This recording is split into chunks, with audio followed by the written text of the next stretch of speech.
कर्पूरगौरं करुणावतारं संसारसारं भुजगेन्द्रहारं सदा वसन्तं हृदयारविन्दे भवं भवानी सहितं नमामि। बोलिए शंकर भगवान की जय। बोलिए शिव महापुराण की जय। बोलिए हिंदू सनातन धर्म की जय।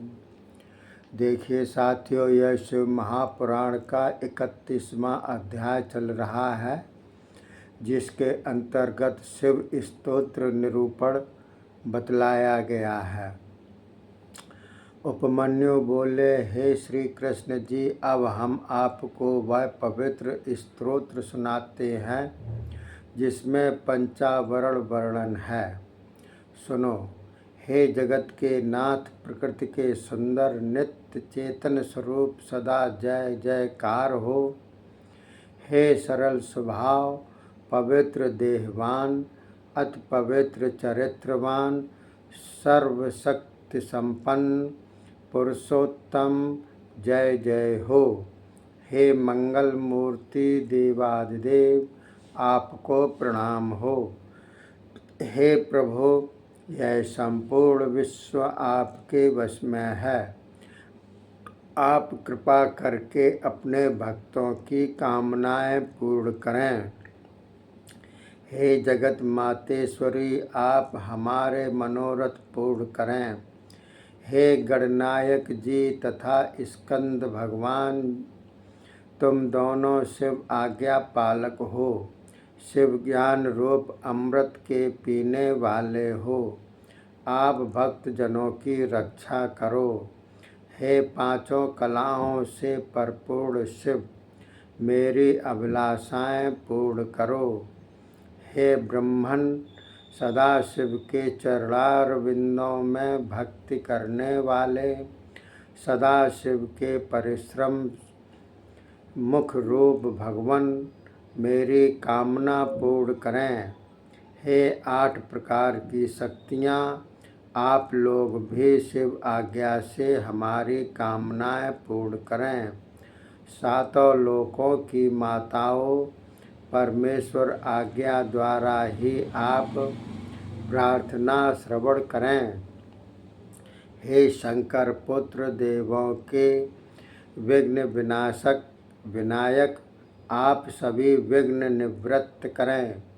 हे भगवान शंकर, पंचावरण द्वारा संसार को आवृत करने वाले महादेव, नमस्कार हो। हे श्री कृष्ण जी, यह आवरण स्तोत्र है। इसे नित्य कीर्तन तथा श्रवण करने वाला सब पापों से छूटकर शिव सायुज्य पाता है। अब ये इस लोक की सिद्धियों के कर्मों का निरूपण इसमें बतलाया गया है।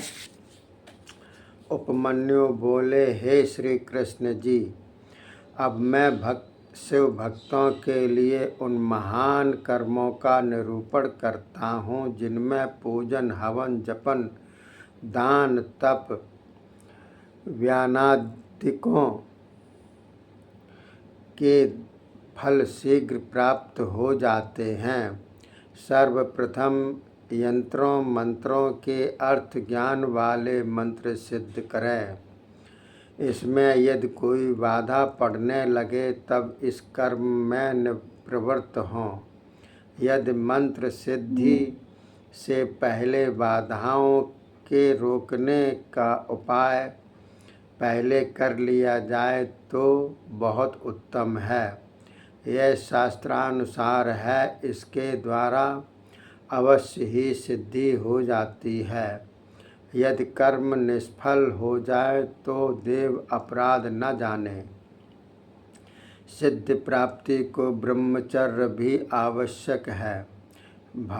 हविष्य, खीर अथवा फल आदि केवल एक बार खा ले, शरीर में भस्म रमावे, पवित्र रहे, ऐसा होकर पवित्र देश तथा स्थान में जाकर शुभ दिन एक हाथ भर पृथ्वी पर गोबर का लेपन करे, उस पर कमल बनावे।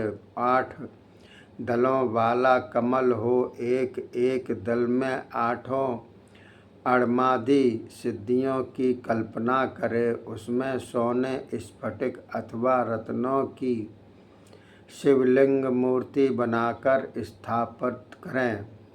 उसके बाद पहले कहे विधान से शंकर पार्वती का आवाहन करके ध्यान करें। इसमें बिल्व पत्रों के हवन द्वारा विजय प्राप्ति होती है। शांति के लिए तो ढाक, खैर आदि समिधाओं की आहुतियाँ श्रेष्ठ हैं। विग्रह में कनेर, आक, कटेरी की समिधाएँ होनी चाहिए। शांतिवान पुरुषों को शांतिदाता पुष्ट कर्म करने चाहिए। निर्दय क्रूरमना मानव तो अपचार कर्म करे। निर्धन तो बाण लिंग पूजे, धनी हो जाता है। स्वनिर्मित ऋषि गणों से स्थापित किंवा वैदिक लिंग का पूजन तो स्वर्ण तथा रत्नों द्वारा करे। यदि सामर्थ्य न हो तो मन द्वारा स्वर्ण रत्नों की कल्पना करके पूजे। पूजन सामग्री सुवर्ण रत्नादिक पूजा के बाद गुरुदेव को समर्पित करे। यदि गुरु न दे लेना चाहे तो शिव अर्पण अथवा शिव भक्तों को बांट दे। कर्तव्यता दक्षिणा गुरुदेव को और दे। जो शत्रुओं से घिर गया हो, रोग युक्त हो अथवा मरणासन्न हो, उसके लिए इस प्रकार का पूजन कर्म सब दुखों से मुक्त कर देता है। यदि अपूजनीय हो तो इस कर्म द्वारा पूजनीय होता है। निर्धन भिक्षुक धन कुबेर होता है। कुरूप को सुंदर रूप मिल जाता है। बूढ़ा युवक बन जाता है। इस कर्म द्वारा सभी बातें अनुकूल हो जाती हैं। अब इसमें लिंग स्थापन द्वारा फल की प्राप्ति का वर्णन दिया हुआ है। उपमन्यु बोले, हे श्री कृष्ण जी, अब परलोक में सुख पहुँचाने वाली कर्म विधि आपको सुनाते हैं।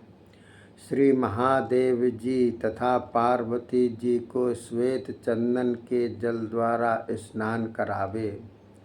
फिर खिले हुए श्वेत कमल पूजन में अर्पित करे, प्रणाम करे। उस स्थान पर यदि सामर्थ्य हो तो स्वर्ण रत्नादिकों से शिवलिंग निर्मित करके सुंदर पद्मासन बनाकर स्थापित करे। लिंग अंगुष्ठ प्रमाण का हो, उसे कमल के दाईं ओर स्थापित करके बेल पत्रों द्वारा पूजे। लिंग की दाईं ओर अगर पश्चिम में मैनसिल, उत्तर में चंदन, पूर्व में हड़ताल लगावे। फिर सुगंधित पुष्पों द्वारा पूजे। लिंग के चारों ओर काले रंग की अगर और गुग्गुल का धूप जोड़े। बहुत पतले नवीन मनोहर वस्त्र अर्पण करे। घी से तरहुआ खीर का नैवेद्य रखे। दीपक घृत का होना चाहिए। सभी कुछ मंत्रों द्वारा करके परिक्रमा करे। भक्ति पूर्वक प्रणाम आदि करके अपराध क्षमा करावे, प्रार्थना करे। पंचगंध पूर्वक इस प्रकार की नित्य पूजा करने वाला पुरुष पापों से विमुक्त होकर शिव धाम को निसंदेह प्राप्त हो जाता है। इसके बाद ये दिया हुआ है लिंग स्थापन द्वारा शिव की प्राप्ति। उपमन्यु बोले, हे श्री कृष्ण जी, सारा विश्व ब्रह्मांड एक ही शिवलिंग में समाया हुआ है, अतएव लिंग स्थापना से सब प्रतिष्ठित हो जाते हैं।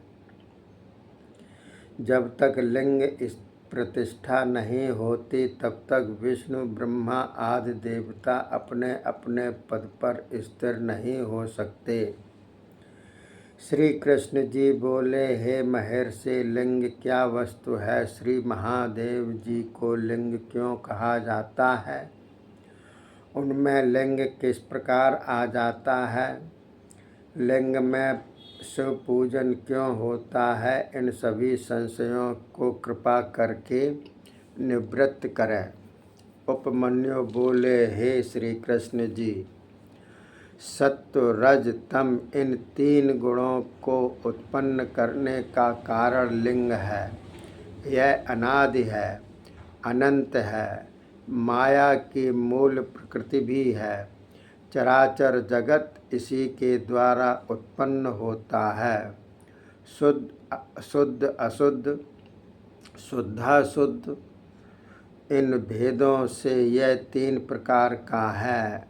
उससे ही शिव, महेश, रुद्र, विष्णु, ब्रह्मा, भूत आदि सदाशिव की प्रेरणा से पैदा होते हैं और उसी में लीन हो जाते हैं, तभी तो सदाशिव लिंगी हैं। लिंग की आज्ञा के बिना कुछ भी नहीं हो सकता। जब तीनों लोकों का प्रलय हुआ तब जल में शेष शैया पर नारायण विष्णु सो गए।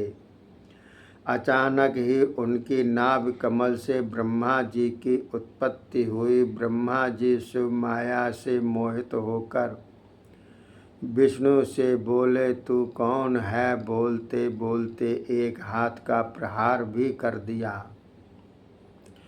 विष्णु जी जग गए। सामने ब्रह्मा को देखकर उन्हें क्रोध आ गया, फिर शांत भी हो गए और बोले, हे पुत्र, तू कौन है और कहाँ से आया है? क्यों इतना दुखित है? इतना पूछने पर क्रोध से भरकर ब्रह्मा बोले, अरे तुझे तू पुत्र कहकर बोलता है? तुमको मालूम नहीं कि मैं रज ही रज, सत्व, तम, इन तीन गुणों से संसार की उत्पत्ति, पालन एवं संहार करता हूँ। मुझको पैदा करने वाला तो कोई भी नहीं। ब्रह्मा के वचन सुनकर विष्णु बोले, वाह, संसार की रचना, पालना तथा संहार करने वाला तो मैं हूँ। क्या मुझको भूल गए? तुम तो मेरी देह से ही पैदा हुए हो। तुम मेरी आज्ञा द्वारा संसार की रचना करते हो। मैं नारायण हूँ, तुम्हारा उत्पादक पिता हूँ। तुम अपने पिता को अपमान करने लगे तब तो ब्रह्मा और भी भड़क उठे। उन दोनों का वाद विवाद भी भयंकर युद्ध छिड़ गया। एक दूसरे पर मुक्के चलाने लगे। उन्हें क्रोध तथा अभिमान बढ़ गया। तब उन दोनों के अपमान को चूर्ण करने के लिए सहस्त्रों अग्नि ज्वालाओं की भांति प्रकाशमान भगवान शंकर जी का वहाँ लिंग प्रकट हो गया। तब तो उस लिंग को देखकर दोनों आश्चर्य में पड़ गए। यह क्या है? कौन है? इस विचार में पड़ गए। लिंग का आदि अंत जानने की इच्छा की। ब्रह्मा हंस रूप से ऊपर पहुँचा। विष्णु नील वाराह रूप से नीचे पहुँचे। 1000 वर्ष बीत गया पर आदि अंत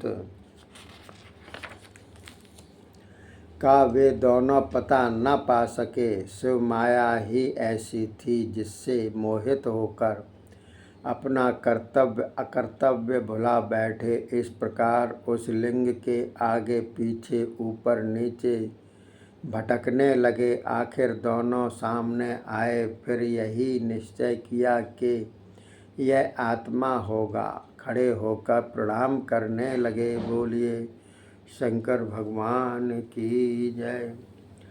शिव महापुराण की जय।